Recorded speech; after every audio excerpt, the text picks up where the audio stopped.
Hello everybody, welcome back to another Gregorius Maths Prerequisites video. Today we're going to be looking at the notion of a derivative, and this is what the next 5 videos in the calculus series are going to be about. Today I'm going to introduce the concept and one very non-trivial fact about derivatives. Okay, so consider a function f of x. Okay, so consider it being a straight line, so f of x equals x. Okay, now to find the rate of change, sometimes known as the gradient, well, what we do is we pick this point here and we'll pick this point here. Okay, we'll draw this line out.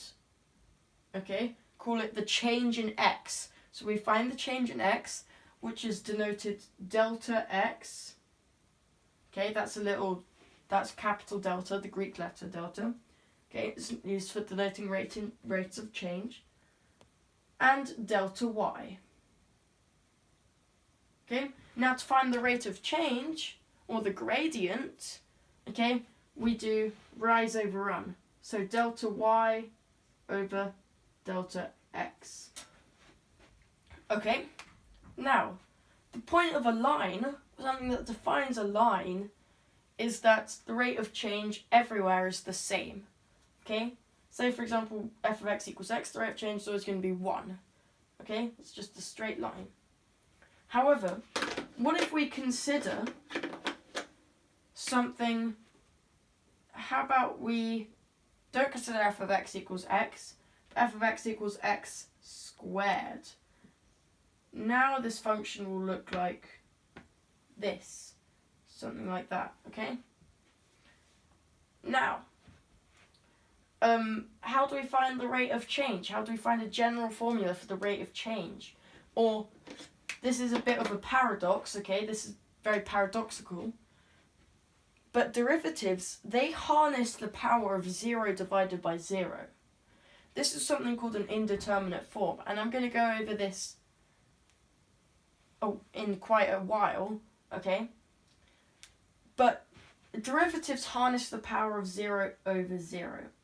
Because what we do is to find the rate of change at some point A, okay? Say for example here. How fast is it changing? Well, we'll pick this point here. Now we do the same thing, okay? But we can do better. Because it's curved, we know that there's no formula set in stone. So we bring it closer, what happens? Okay? We bring it closer, what happens? We can do here. We bring it closer, what happens? Okay? Now this might seem like a limit. And actually this is how we define derivatives. Consider this point y. This is y equals f of x. So there's 2 different notations that you'll normally see in maths. For example, in physics, you'll see y dot, but we're not going to talk about that notation. We're never going to use that notation on this channel. I only learnt about that like 10 days ago, maybe. The ones that you'll normally see are the Leibniz notation, dy dx, or f prime of x. Both of those mean the derivative. Now, we'll look at dy dx. Okay, actually we'll look at f prime of x. F prime of x, the derivative with respect to x, is equal to the limit as h approaches 0 of.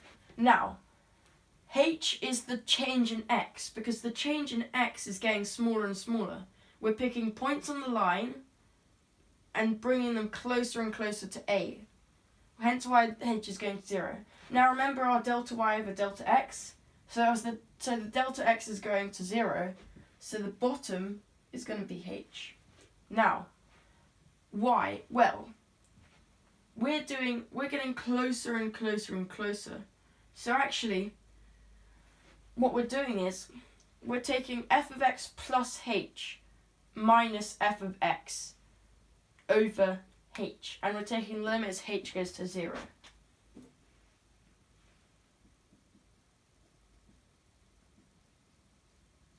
Okay, now this is the definition of a derivative, and it's yeah, there's a paradox here because we're using the idea of 0 divided by 0, which shouldn't be possible. There's a bit of an oxymoron going on here, the instantaneous rate of change. But this is one of the most useful things in the whole world. So all I can say is get used to it. And it's really, really useful. And it's for finding rates of change on a slope. So we pick a point here, we pick a point here, doop. We pick a point here, we pick a point here, doop. We get closer and closer and closer. We find the instantaneous rate of change. And in general, we use this as a general formula. Okay, for example, spoiler alert, f prime of x equals 2x. Okay? Now I'm not going to use the definition to prove that. But this is a general formula. X squared does not have the same rate of change everywhere. Okay? But the general formula is 2x. F prime of a is the exact same thing, except we plug in a, not just x. Okay? And that's a at any point on this graph. Now, using this, I want to prove something very, very non-trivial about derivatives. d dx, okay, which is used to denote the derivative with respect to x, of f of x plus g of x is equal to the derivative of f of x plus the derivative of g of x. Okay, now this is going to be very helpful when we see tomorrow and the next few videos how to evaluate derivatives. This fact is going to come in handy. And it's not as clean when working with products and quotients.